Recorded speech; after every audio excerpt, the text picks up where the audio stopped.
कमरिया करेला पालप लॉलीपॉप लागेलू। So अभी मैं वर्क कर रहा हूँ अपनी इंटरनेशनल ईडीएम म्यूजिक एल्बम पे। लॉलीपॉप गाना विद सॉन्ग जो मैं फर्स्ट इंटरनेशनल रीमिक्स करना चाहता हूँ, रिप्रेजेंट करना चाहता हूँ और गौरव को दिखाना चाहता हूँ कि ये है भैया हमारे। हम लोगों की प्लानिंग चल रही है लॉलीपॉप 2 की।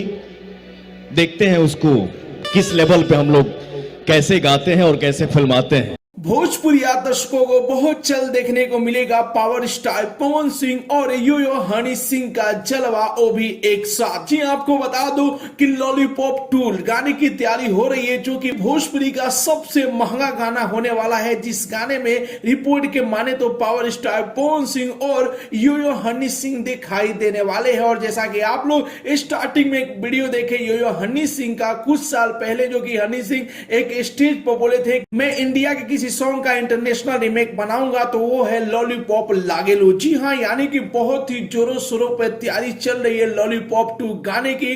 भोजपुरी का इकलौता इंटरनेशनल सॉन्ग, जिस गाने का नाम है लॉलीपॉप लागेलू, जिस गाने का जलवा आज भी है, क्रेज आज भी है। हर शादी में, हर पार्टी में ये गाना बजता है और जितने भी लोग इस गाने के फैन हैं, सभी लोग जो कि लॉलीपॉप 2 का इंतजार कर रहे हैं, तो पावर स्टार पवन सिंह भी एक बहुत बड़ा प्रोजेक्ट और बहुत बड़ा धमाका आप लोग के बीच में लेकर आ रहे हैं। लॉलीपॉप 2 की तैयारी जो कि जोरों शोरों पर चल रही है और ऐसा रिपोर्ट भी आ रहा है कि इस गाने की शूटिंग जो कि लंदन में होगा और पावर स्टार पवन सिंह और यो हनी सिंह का जोड़ी भी आप सभी को लॉलीपॉप लागेलू 2 गाना में देखने को मिल सकता है। तो आप लोग को ये रिपोर्ट कैसा लगा? क्या आप लोग भी चाहते हैं कि लॉलीपॉप लागेलू 2 गाने में पावर स्टार पवन सिंह और यो हनी सिंह का जोड़ी आए? तो अपना राय जरूर ही कमेंट बॉक्स में बताइए। मिलते अगले वीडियो में एक नया न्यूज के साथ, तब तक के लिए बाय बाय, टेक केयर, जय हिंद।